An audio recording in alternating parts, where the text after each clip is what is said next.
네, 여러분 반갑습니다. 아시바쌤입니다. 자, 요즘 주장창 자기소개서 컨텐츠만 올려드리는 것 같아요. 그만큼 취향이 많다라는 거죠. 그리고 그 중에서 가장 요청이 많았던 게 이 신한은행입니다. 그래서 여러분들의 요청대로 사기업은 되게 오랜만이죠. 늘 하던 대로 항목 분석하고 예상평가 지표 작성 전략은 유튜브에서 말씀드리고요. 그 다음에 하단 고정 댓글 링크 따라가시면 템플릿하고 예시 있는 거 아시죠? 보시면서 완성하시면 되겠습니다. 자, 오랜만에 사기업이라서 저도 되게 설렙니다. 자, 시작하기 전에 구독, 좋아요 부탁드리면서 바로 시작해보죠. 일단은 지금 평가가 서류 전형을 이제 보시면은 지원서 접수라고 되어 있고요. 근데 이제 합격자 발표가 있죠.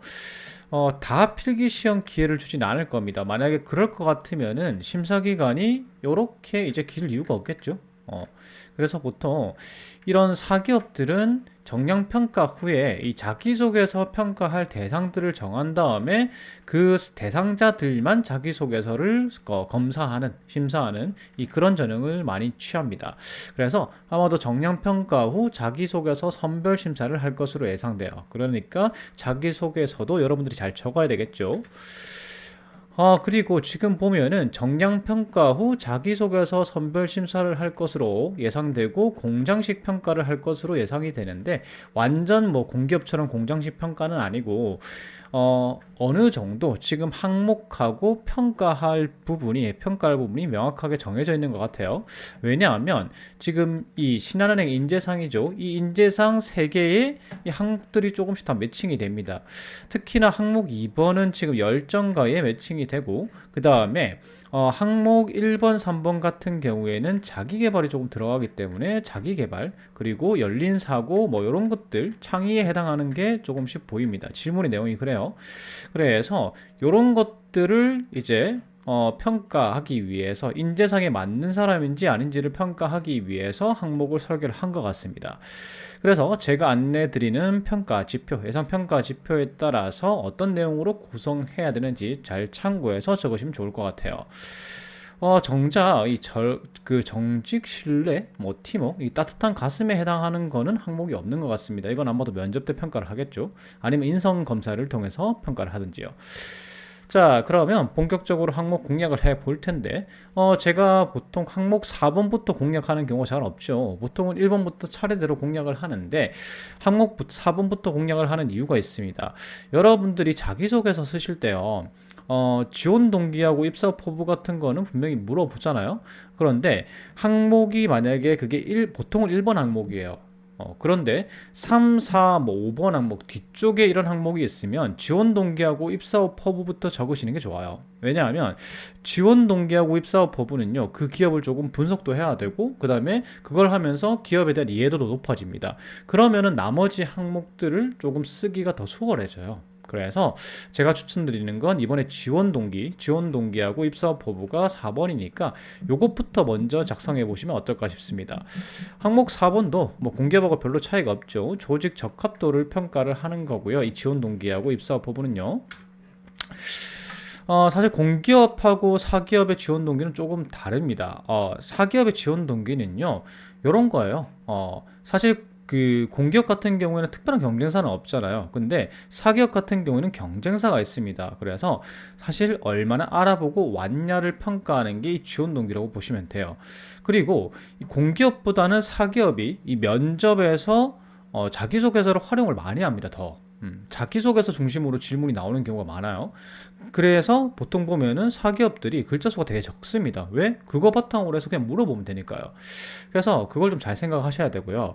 이런 것들을 평가합니다. 뭐 경쟁사 대비 특장점, 주요 고객층, 주요 사업 분야, 그리고 본인이 입사한 후에 어떤 역할을 하는지 알고 있는가, 확실하게 지원하는 목표 의식을 가지고 있는가, 그리고 현재 뭐 어려움 같은 걸 알고 있는가, 요러고, 그러니까 기업 이해도와 그 다음에 직무 이해도를 평가하는 게 이 항목이라고 보시면 됩니다. 자, 그래서 여러분들이 조금 분석하시기 힘들잖아요. 그래서 제가 분석을 조금 해드릴까 합니다. 그래서 이제 작성 전략은 이렇죠. 이만큼 알아봤고요. 입사 후에 어떤 목표를 가지고 있고 그렇게 자기 개발을 한 후에 특정 분야에서 한 축을 담당할 겁니다. 이런 맥락으로 적는 건데 이렇게 하려면 기업 분석이 좀 필요하겠죠. 우선 간단하게 기업 분석해 드리면 경쟁사가 누구인지부터 봐야 되겠죠. 지금 보면은 매출액 기준으로, 자산 기준으로 볼 때는 신한지주가 2위입니다. 그러니까 요런 애들이 경쟁사죠, 맞죠? 음. 그리고 이제 매출액 총계로 봤을 때는 지금 보면은 신한지주가 좀 밀리죠. 요런 애들이 이제 이 보험사가 들어가다 보니까 순위가 좀 밀립니다. 자, 근데 신한은행이 굉장히 똑똑한 회사입니다. 왜냐? 영업이익 기준으로 봤을 때는 제일 최근 자료로 봤을 때 1위에요. 그러니까 그만큼 장사를 잘 한다는 거죠. 저도 신한은행의 최근 경영이나 아니면 지금 행보에 대해서 굉장히 이제 높게 평가를 합니다. 저는 이제 기업 분석하고 비교를 많이 하잖아요. 근데 신한은행이 굉장히 좋습니다. 즉 어쨌든 영업이익만 1등 할 게 아니고 규모도 이제 1위를 해야 되겠죠. 그래서 신한지주의 이제 신한은행의 경쟁사는 KB하고 하나은행하고 우리은행이라고 보시면 되겠죠. 자, 요 네 개를 조금 비교를 하면요. 신한은행의 강점은 뭐니 해도 이 해외 업무입니다. 글로벌 네트워크하고 파트너십이 굉장히 잘 돼 있습니다. 자, 그리고 신한은행을 제가 높게 치는 이유가 인터넷 뱅킹하고 모바일 뱅킹 만족도가 굉장히 높아요. 사실은 다른 은행에 이제 플레이스토어 이런 데 가면은 거의 여기거든요. 평점도 그렇게 높지 않고. 근데 그 다른 경쟁사들에 비해서 신한은행은 편의성이나 이런 거 면에서 굉장히 잘 돼 있어 가지고 평이 되게 좋습니다. 그래서 지금 모바일 뱅킹으로 넘어가는 상황에서 신한은행이 굉장히 높은 평가를 받고 있죠. 자, 그런데 아직 얘를 못 이기죠. 국민은행 점유율 1위입니다. 자, 사실 이제 김연아 선수의 수혜라고 볼 수가 있죠. 전국의 오프라인 매장을 보유하고 있어서 그 면에서 강점입니다. 근데 얘가 워낙 덩치가 크고 오프라인 매장이 많다 보니까 이 모바일이나 인터넷 쪽은 좀 느렸어요. 대응이 좀 미비했죠. 사실 느렸다기보다는. 그래서 뭐 그런 단점이 있을 수도 있고요. 그다음에 우리은행 같은 경우에는 무선 뱅킹하고 신용카드 산업 이제 진입을 한 다음에 급격히 성장했는데 우리은행의 강점은 이거예요. 옴니 채널 뱅킹이라고 해가지고 그냥 옴니 채널이라고 하죠. 이 온라인, 모바일, 오프라인 ATM 이게 은행에서 제공하는 서비스들인데 이 모든 서비스에 대해서 일관적인 경험을 제공을 한다. 그러니까 일치된 경험을 제공한다. 그러니까 어떤 걸 사용하든지 간에 사용 편의성이나 이런 거 면에서 일치가 돼 있다는 얘기죠. 그러면서 이게 어떻게 보면 강점입니다. 어떤 서비스를 제공하든 이건 우리은행의 서비스다. 이걸 느낄 수가 있는 게 우리은행이죠. 그만큼 색깔이 강하다는 거예요. 그 다음에 하나은행. 하나은행 하면은 요즘 대한민국 축구가 생각이 많이 나죠. 축구 경기 많이 하는데 사실 얘네들은 신용보증기금의 창립회원입니다. 그러니까 중소기업에 대한 금융 지원의 좀 특색을 가지고 있어요. 강점을 가지고 있죠. 그리고 이제 요즘 많이 하는 게 리테일 금융이라고 해서 소매 금융, 그러니까 소액이죠, 소액. 뭐 중소기업인이나 소상공인이나 아니면 개인 금융에 조금 집중을 하고 있습니다. 그러니까 얘네들은 브랜드가 중요하죠. 브랜드가 중요하니까 이 국가대표 축구 같은 걸 활용해가지고 뭐 외국의 유명 구단을 초청하든지 그렇게 해서 홍보를 할 수밖에 없는 거죠. 왜? 인지도가 높아져야 되니까요. 그래서 얘네들의 행보가 하나은행의 행보가 그걸로 설명이 되는 겁니다. 지금 하나은행 쓰고 계신 분들도 있죠.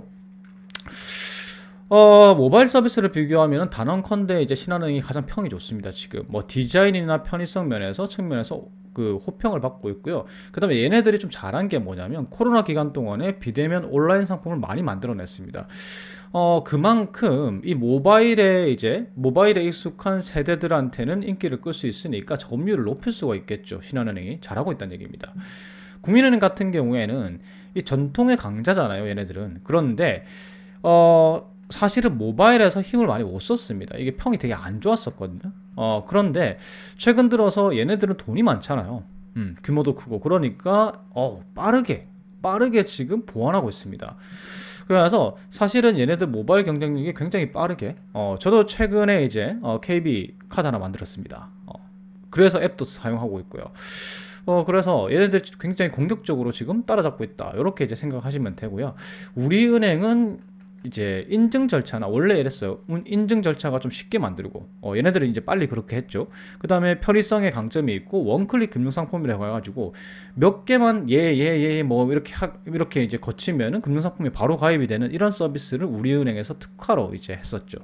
그래서 우리은행은 쉽다는 게 장점이에요. 그리고 하나은행 같은 경우에는 사실은 이 모바일하고 그 다음에 소액 금융하고 그 다음에 지금 이제 홍보를 브랜딩을 조금 많이 적극적으로 해가지고 하나은행이 원래 고객층이 중장년층이 많아요. 자산가가 많습니다. 돈 있는 사람들이 되게 많아요. 그런데 이제 그것만 가지고 안 되죠. 그것만 가지고 안 되다 보니까 조금 다른 연령대나 이런 데서 그 고객층을 좀 확보를 해야 되다 보니까 투자를 조금 많이 걸고 넘어집니다. 자산 관리가 아니라. 원래 기존 고객 생각하면 자산 관리 해야 되거든요. 근데 이제 펀드나 뭐 대출 같은 이제 투자 측면에서 모바일 활용에 굉장히 강점이 있습니다. 이유는 뭐냐면 3, 40대들이 지금 투자에 관심이 많죠. 예금하고 적금으로 안 된다. 투자해야 된다. 이런 생각이 많으니까 투자 측면에서 모바일 활용에 좀 강점이 있습니다. 사실 다 전략이 있는 겁니다. 얘네들도 다 생각이 있어요. 자, 그래서 요런 이제 게 있고 취약점도 반면에 있겠죠. 신한은행은 이제 아까 얘기 드린 게 강점이 글로벌 네트워크입니다. 근데 때로는 약점이 돼요. 왜냐하면 얘네들이 포트폴리오가 외국 그 포트폴리오가 그 글로벌 포트폴리오가 있기 때문에 오히려 전 세계적인 금융 불황이 오게 되면은 얘네들은 타격을 받게 됩니다. 다른 은행들보다 더 심하게요. 근데 딱 지금이 그런 상황이죠. 글로벌 금융위기 뭐 그 정도까지는 아닌 것 같지만 지금 뭐 달러 불안하고 유가 불안하고 이렇게 하면서 지금 뭐 시시각각으로 변하고 있는 상황입니다. 그 다음에 국민은행 같은 경우에는 오히려 높은 게 점유율이 높은 게 리스크가 돼요. 왜냐하면 얘네들은 거의 포트폴리오가 국내 포트폴리오거든요. 굉장히 높아요. 그러니까 국내 경기가 침체되면은 최악입니다. 얘네들은 국내 의존도가 높은 거죠. 그래서 얘네들도 사실은 글로벌 가야 돼요. 포트폴리오를 조금 늘려야 됩니다. 너무 지금 국내에 의존하고 있는 거죠.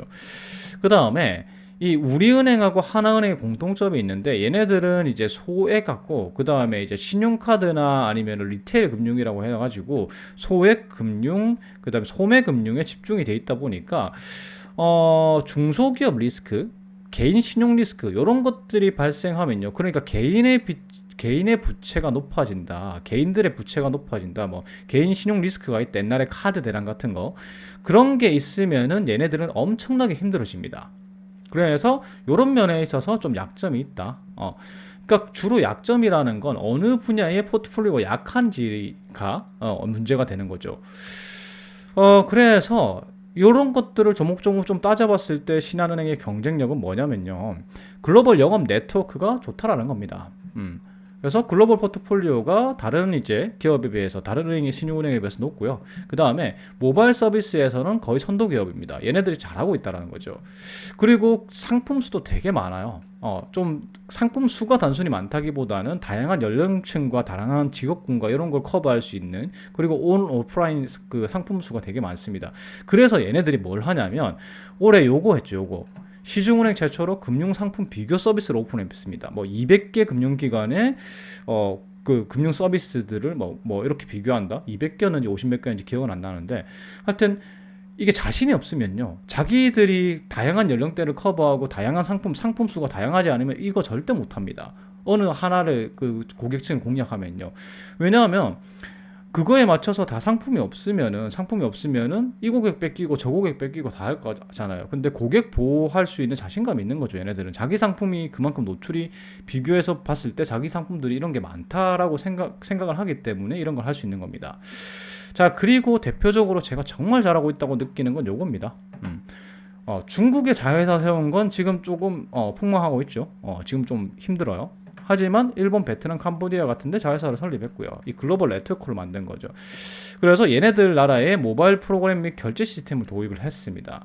그리고 이 자라섬 재즈 페스티벌에서 그 NFT 활용한 거 뭐 좀 새로운 시도를 좀 많이 하는 편입니다. 얘네들이. 그리고 대표적으로 은행권 최초로 그러니까 이제 신규 비즈니스라는 게 원래는 은행은 예대 마진 남기고 맞죠? 예대 마진 남기고 그냥 금융 상품 팔고 이렇게 해서 먹고 사는 거였는데 그것 말고 지금 먹거리를 계속 개발하고 있다는 거예요. 적극적으로. 그래서 그거 눈을 돌린 게 국내에서 먹고 살기 힘들면 해외 나가겠다. 그리고 이제 B2C 금융으로 안 될 것 같으면 B2B로 가겠다. 이런 것처럼 조금 신규 비즈니스 개발이 적극적입니다. 그래서 B2B 전자지급 결제 대행사라는 게 이게 그거죠. 회사와 회사 간에 이제 결제를 갖다가 이제 보증을 하고 전자지급에 대해서 결제를 대행한다. 이런 이제 서비스를 얘기하는 거죠. 그래서 은행권 최초입니다. 이것도. 이런 것들을 좀 잘 하고 있는 축에 속합니다.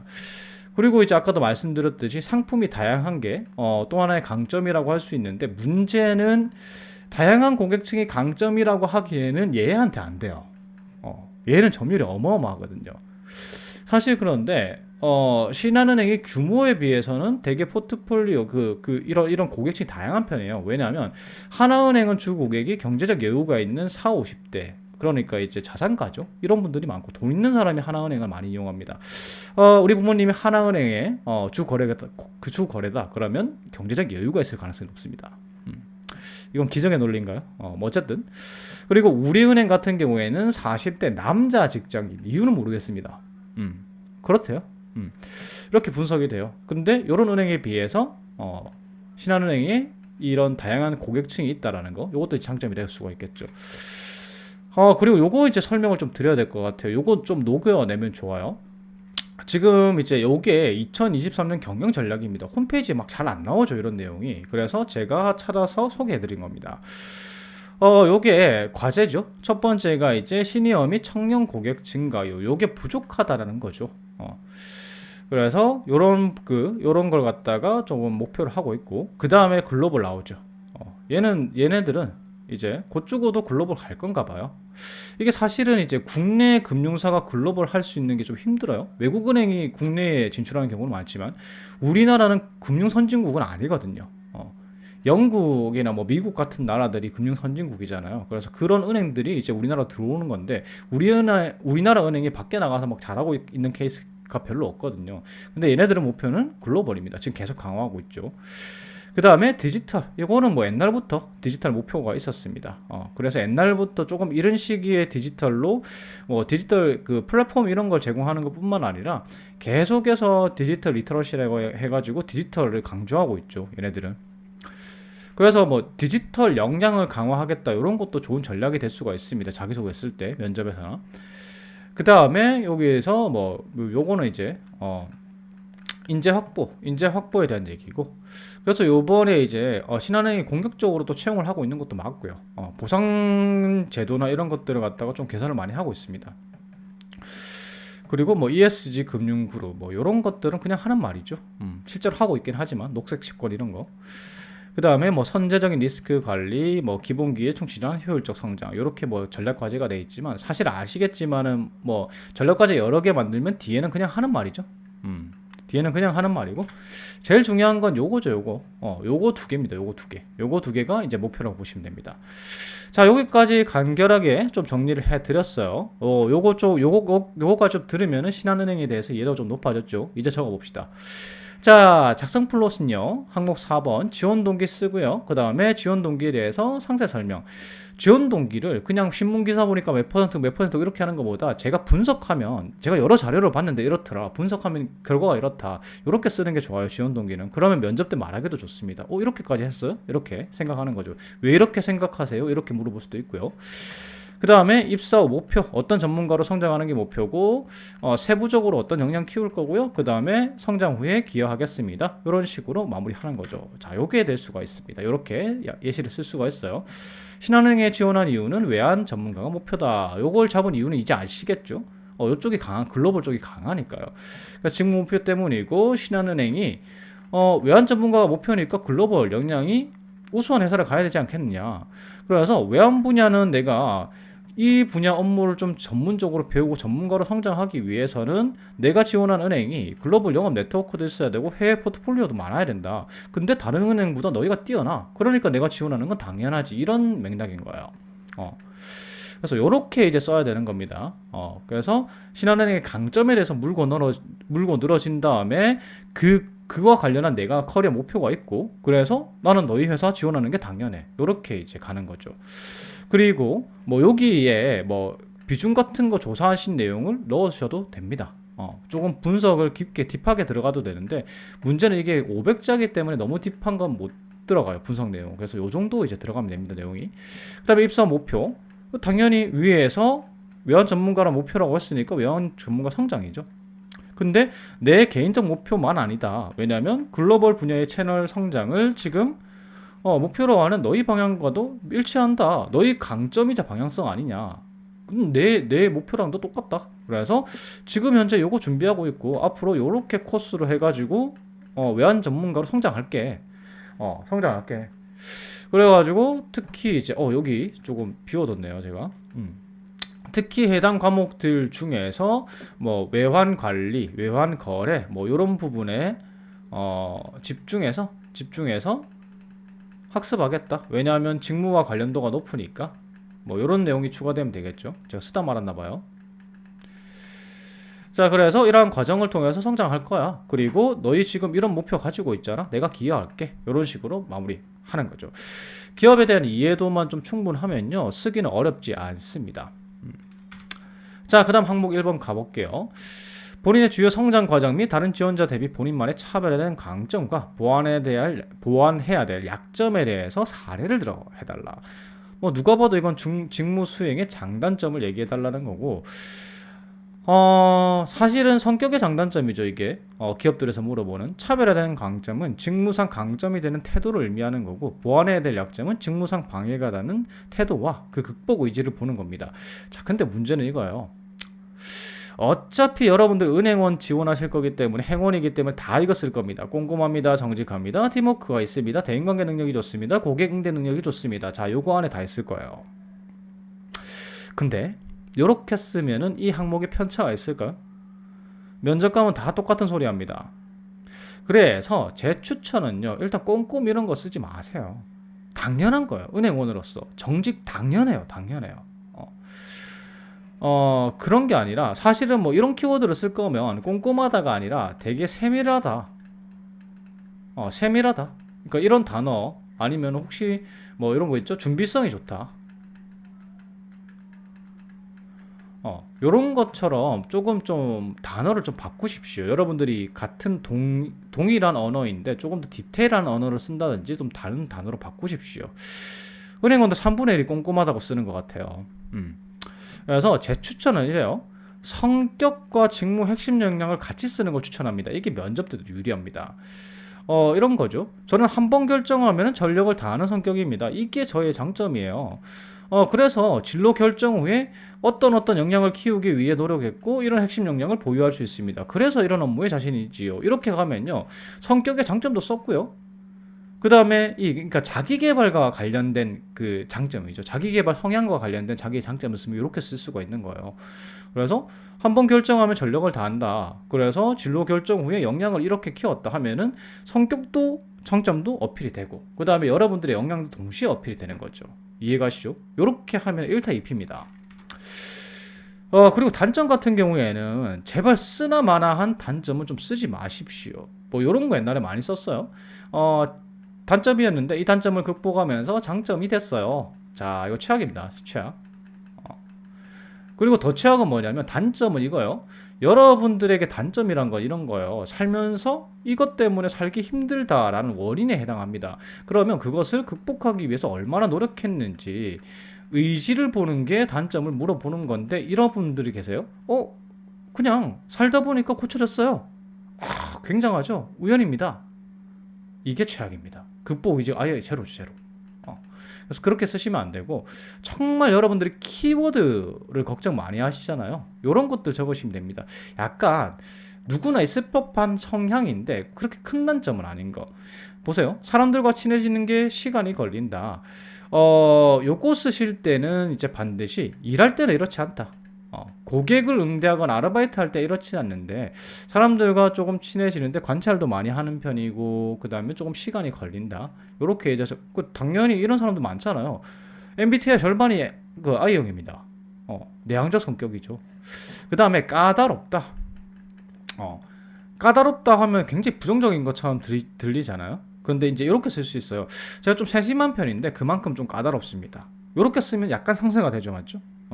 아니면은 이제 욕심이 많은 편입니다. 혹은 기준이 높습니다, 조금 다른 사람들보다. 요게 이제 성격의 단점입니다.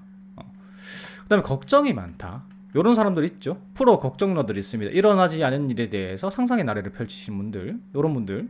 그다음에 성격이 급하다. 요건 한국인들의 80% 특징입니다. 그래서 성격이 급하다. 근데 이제 성격이 급해서 실수를 한다, 이러면 안 되겠죠, 맞죠? 이건 은행원으로서 최악입니다. 그래서 성격이 조금 급한 편이다. 그래서 빨리빨리 하려고 일을 처리하는 편이다. 뭐 이런 식으로 이제 적으면 되겠죠. 근데 사실은 성격이 급하다는 약간 이제 노력 부분이 조금 노력 부분이 조금 약간 애매하고 쓰는 부분이, 그 다음에 면접 갔을 때 성격이 급한데 실수를 하지 않느냐, 이렇게 이제 그 압박 질문이 들어올 수도 있어서 그렇게 추천을 안 드립니다. 그 다음에 이런 거 있어요. 말재주가 없다. 제게 말재주가 없다. 유머 감각이 없다. 요것도 단점이 될 수 있습니다. 내가 얘기만 하면은 여름이 갑자기 겨울이 된다. 뭐 이런 거죠. 그래서 뭐 진지한 게 단점이다. 너무 진지하다. 혹은 재밌게 얘기하고 싶은데 유머 감각이 좀 없다. 이런 것도 성격의 단점이에요. 그래서 근데 뭐 유머집을 읽었다 이런 거 안 되겠죠. 근데 말을 조금 재밌게 하고 싶어서 뭐 어떤 걸 배웠다 뭐 이런 거 정도면 되겠죠. 그 다음에 결정하는데 시간이 걸린다. 요 결정장애자들 많습니다. 결정장애자들. 샴푸를 고르러 갔는데 못 고르고 오는 사람들 있죠. 그리고 와가지고 인터넷에 가격 비교를 한 다음에 또 못 고르죠. 그래서 또 갑니다. 마트에 가서 보죠. 자, 근데 또 못 골라요. 그 다음에 또 쿠팡을 보죠. 자, 이런 식으로 왔다 갔다 하시는 분들 계세요. 이런 결정장애. 이런 것도 단점이 될 수가 있는 겁니다. 그래서 너무 치명적인 단점보다는 이런 단점들 키워드를 사용하시면은 좀 어떨까 싶어요. 단점 극복을 위한 노력이 중요해요. 단점 키워드는 되게 간결하게 쓰시고, 단점 극복을 위해서 이렇게까지 노력했다. 그리고 단점 극복 후 최근에는 이렇게 극복이 됐다 정도 추가하셔도 좋습니다. 자, 이런 식으로 기술을 하시는 거죠. 자, 그 다음에 쓰시기 전에 여러분들이 하실 일이 있는데, 직무 핵심 역량부터 먼저 파악을 하십시오. 어떤 태도를 바탕으로 역량을 향상시켰다, 이런 내용으로 쓰는 걸 추천드린다고 했죠. 만약에 제가 제시드린 플롯대로 적으실 것 같으면은 핵심 역량부터 파악을 해야 됩니다. 어떤 역량을 키웠다라고 얘기를 해야 되니까요. 자, 근데 이게 사기업이기 때문에 직무기술서가 따로 없죠. 그렇기 때문에 여러분들이 산업은행이나 기업은행과 같은 직무기술서가 잘 되어 있는 국책은행의 직무기술서를 좀 참고하시면 돼요. 그래서 뭐 요게 기업은행이고요. 그 다음에 요게 산업은행입니다. 요거 보시면요, 비슷해요. 지금 필요로 하는 역량이 비슷합니다. 그래서 이런 것들을 확인하셔가지고 어떤 역량을 가지고 있는지, 어차피 신한은행에서 필요한 역량은 똑같습니다. 행운이잖아요. 그리고 제가 그 예전에 이런 글 쓴 적이 있죠. 자격증 총정리 한 글이 있는데, 여러분들 보유 자격증이 어떤 분야 자격증인지 좀 확인하실 필요도 있습니다. 여러분들이 자격증 분명히 금융 자격증 가지고 있는데 이게 어떤 역량인지 잘 모르는 케이스도 많거든요. 그래서 여러분들이 어떤 일을 잘할 수 있는 역량을 가지고 있는지도 한번 파악해 보시면 좋을 것 같습니다. 여기 이제 QR코드 찍으면 나오겠죠. 그래서 이런 거 보실 수 있어요. 제가 이게 정리한 건데, 지금 보시면은 내가 만약에 요런 거 펀드 투자 자문일 그 대행인이랑 증권 대행인이 있다. 그러면은 요거 금융 상품 개발 능력을 가지고 있는 겁니다. 요런 식으로 여러분들이 어떤 업무를 잘할 수 있는지 보세요. 그래서 사실 증권 펀드 자격이 자산도 관련이 있고 금융 영업에도 관련이 있고 요런 거에 다 관련이 있죠. 그 다음에 외환도 관련이 있습니다. 증권과 외환에도 관련이 있어요. 그래서 이런 것들 여러분들이 가지고 있는 자격증들 자체가 어떤 거에 지금 전문성, 어떤 금융 분야의 전문성을 가지고 있는 건지 한번 찾아보십시오. 자, 이렇게 한 다음에요, 플러스는 이렇게 잡습니다. 성격의 장점, 자기계발 관련해서 어떤 성격을 가지고 있다. 그래서 성격의 장점으로 이런 결과를 얻었고 잘할 수 있는 업무는 무엇이 있고요. 단점 키워드들은 무엇이고 극복을 위해서 노력했고 최근에 어떻게 극복했다. 이렇게 작성하시는 거죠. 예시 봅시다. 자, 저의 강점은 항상 최선을 다하는 자세이고 이를 바탕으로 증권 외환 업무와 관련된 전문성을 확보할 수 있었습니다. 그러니까 자기계발과 관련된 자세를 바탕으로 해서 어떤 전문성을 향상시켰다라는 거죠. 그래서 이렇게 나는 자기관리 엄청 잘했어요. 주말 중 하루는 무조건 학습한다. 그리고 뭐 학교 후에 무조건 학습한다. 그래서 매 분기 자격증 취득했고 뭐뭐뭐뭐 자기개발을 할 수 있었습니다. 자, 이렇게 적는 거죠. 그리고 약점 키워드 간략하게 적으면 됩니다. 너무 이걸 단점을 자기 약점을 갖다가 상세하게 설명하시는 분들이 있습니다. 그렇게 할 필요 없어요. 이건 약점이에요. 여러분들 뭘 하고 있는 거냐면 이 TV는요 이런 단점들이 있습니다. 이게 흠집 있으시죠? 흠집 요거 흠집 정말 잘 갑니다. 손으로 끊기만 해도 흠집 가요. 이렇게 계속 단점을 설명하고 있는 거예요. 이해가시죠? 단점 설명은 길 필요가 없어요. 여러분들이 TV 설명 듣는데 그 판매원이 계속 단점 설명을 디테일하게 한다. 사고 싶으세요? 안 사고 싶잖아요. 자, 그래서 단점은 간결하게 뭐 요 내용이 없어도 돼요. 아예 빠져도 됩니다. 단점 설명은 간단할수록 좋아요. 중요한 것보다 극복. 그래서 어떠한 좀 디테일한 방법으로 극복을 하는 노력을 하고 있다.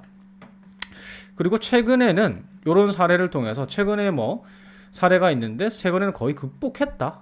이런 내용을 넣으면 되겠죠. 그리고 입사 후에도 적극적으로 단점 극복하겠습니다. 이런 내용이면 충분합니다. 단점은 분량이 많을 필요가 없습니다. 지금 분량 보면요. 지금 거의 반반이죠. 제가 추천드리는 건 반반 또는 아니면 6대4 정도. 장점이 조금 더 길게 적는 게 좋아요. 자, 그 다음 항목 2번입니다. 포기하지 않고 끈기 있게 노력하여 목표를 달성해도 사례 또는 탁월한 성과를 달성한 사례. 그러니까 끝까지 포기하지 않고 슬램덩크죠. 자, 신한은행 인재사 중 열정가에 해당하는지 평가하는 항목이고요. 조직과 발전, 나의 발전을 위해서 끊임없이 열정을 가지고 도전, 이게 적혀 있는 그대로예요. 열정. 그래서 여기서 키워드를 뽑아보면 이런 거예요. 조직의 목표 달성에 부족한 부분이나 조직의 성과 개선에 필요한 부분을 스스로 찾아가지고 정말 헌신할 수 있는 사람인가를 물어보는 겁니다. 그렇기 때문에 요거 두 사례, 어떤 문제가 생겼을 때 끝까지 해결하기 위해서 헌신한 사례, 혹은 어떤 부분을 개선하기 위해서 내 역할, 굳이 이것까지 할 필요 없었는데 끝까지 매달려서 해결했던 사례, 이런 것들을 제시하시면 되는 겁니다. 그래서 그냥 두 가지식으로 팀을 문제 해결을 위해서 끈기 있게 해결했다. 근거 사례 이렇게 나오고 입사 후에도 그렇게 하겠습니다. 하면 끝이에요. 그래서 제가 들고 온 사례는 이렇습니다. 어떤 사례에서 팀의 목표가 있었는데 이거 달성될 때까지 끝까지 포기하지 않고 노력했습니다. 근거 사례죠. 제가 항상 이제 소개드리는 사례는 실제로 들었던 사례 중에서 좋은 사례를 이제 소개드리는 겁니다. 지금 이제 이런 사례예요. 대형 공원에서 캠페인 진행하고 있는데 아시죠? 평일날 공원에 사람 그렇게 많지 않습니다. 이제 강아지 산책시키시는 분들 이런 분들만 있고요, 맞죠? 중장년층들이 주로 많죠. 뭐 점심시간 아니고서요. 그래서 서명운동을 평일날 하면은 이 사람들이 안 모일 겁니다. 그래서 처참한 수준에 원래 300명 목표인데 100명밖에 서명이 안 됐다라는 거죠. 그래서 중요한 건 요 노력 부분이에요. 헌신 부분. 내 시간을 굳이 써가지고 헌신했다가 들어가야 되는 겁니다. 그래서 인터넷에서 성공 사례를 찾았다. 그리고 또 찾아오길 기다리는 거. 보통 서명운동 하시는 분들 그냥 기다리시는 분들 많죠. 이 적극적이면 공원 돌아야죠.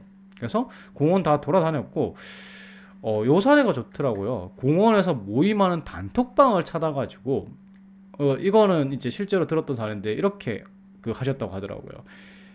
애견 뭐 번개를 한대요. 공원에서 몇 시까지 강아지 같이 놀리자, 산책시키자 뭐 이런 모임이 있대요. 거기서 그 단톡방에 원래 들어가서 광고 같은 거 하면 안 되는데 저희 서명운동 하고 있어요. 이렇게 했더니 실제로 찾아와 주셨다. 이런 것들. 그래서 진짜 최대한의 노력을 다 한 거죠. 최대한 노력 다 했고 거기다가 이제 마감 시간까지 282명밖에 안 됐는데 사실 끝낼 수도 있죠. 기간이 끝났고 나는 자원봉사자이기 때문에 퇴근하면 됩니다. 그런데 300명 모집하자. 그 분들이 그때 모였던 팀원들 분들이 다 으쌰으쌰 하셨나봐요. 저 같아도 그럴 것 같아요. 18명 남았으면은 해볼만 하지 않아요? 이 급한 일이 있지 않는 이상 저는 했을 것 같아요. 한 18명 정도면은 애매하잖아요. 300명 모집인데 얼마 안 남았잖아요. 그래서 1시간 더 노력 끝에 달성할 수 있었다. 누가 봐도 어때요? 목표를 위해서 수단 방법 안 가리고 달성하기 위해서 헌신한 겁니다. 이런 사례를 가져오시면 되는 거예요. 그래서 이런 태도를 입사 후에도 유지하겠습니다. 이렇게 마무리하는 게 항목 2번이죠. 자, 이제 마지막 항목 3번 가보겠습니다. 이거 창의인재에 해당하는 항목이라고 제가 말씀을 드렸죠. 남과 다르게 시도해서 의미 있는 성공을 거둔 사례. 자, 여기서 이제 신한은행에서 강조하는 건 이거예요. 유연하고 열린 사고, 글로벌 가려면 이런 게 필요하죠. 그 다음에 다양한 의견을 수용한다. 요 두 가지가 이제 들어가야 됩니다. 그러니까 남의 말 좀 잘 듣고 새로운 생각하고 새로운 시각에서 바라보고 새로운 아이디어 내고 이런 걸 갖다가 의미하는 거죠.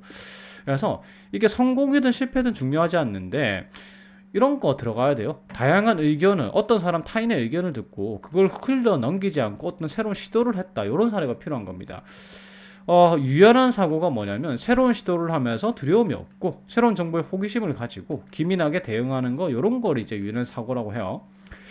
그래서 뭐 예를 들면은 새로 나온 AI 서비스가 있다는 소리를 들었다. 그래서 과제 작성에 한번 활용해봤다. 근데 아시죠? AI 써보면은 처음에 시간 더 걸립니다. 그래서 익숙하지 않아서 오히려 시간이 더 걸렸다. 실패 사례죠. 하지만 이걸 통해서 신기술을 접하고 새로운 기술이 있다는 걸 깨달았고 이렇게 시도하는 것의 중요성을 깨달았다. 이런 사례가 되면 되는 겁니다. 어쨌든 새로운 시도를 했고 어떤 의견이나 정보를 듣고 흘려 넘기지 않았다. 새로운 시도를 했다. 이런 것들이 중요한 거죠. 실제로 지금 신한은행에서 굉장히 강조하는 태도 중에 하나기도 하고요. 그래서 작성 플러스는 이렇게 되겠죠. 뭐뭐의 중요성을 깨달은 경험이 있다. 경험 기술하고 해당 가치관이 필요한 이유와 입사 후 어떻게 활용하겠다가 기술이 되면 됩니다. 자, 이것도 역시나 굉장히 좋은 사례인데 어떤 경험에서 이런 거의 중요성을 깨달았다. 창의적 인재와 관련된 걸 깨달았다라는 깨달은 사례를 적어주면 되고요. 제가 제시드리는 사례는 이런 사례입니다. 한창 이 창업 경진대회 많이 했던 것 같아요. 제가 심사위원으로 간 적도 있거든요. 실제로 가장 기억에 남는 게 10팀 시상하는 거였는데 6팀이 경쟁했습니다. 100% 시상률이었죠. 그게 중소벤처기업부 그 행사였는데 그런 일도 있습니다, 여러분들. 특히 11월 달이죠. 이거는 꿀팁인데 11월 달에 행사 많이 해요. 왜냐면은 공공기관에서 예산 태워야 되거든요.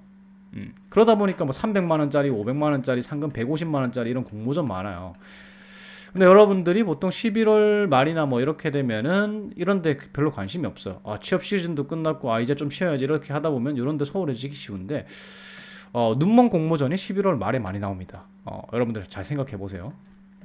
어쨌든 그런 사례인데 지금 요런 거예요. 아이디어 기획회의, 창업 아이템 이제 기획회의 하는 거였는데 공모전에서 어떤 사람이 의견을 냈대요. 장애인을 대상하자는 의견이 나왔는데 다 흘린 거죠. 그거 어떻게 해?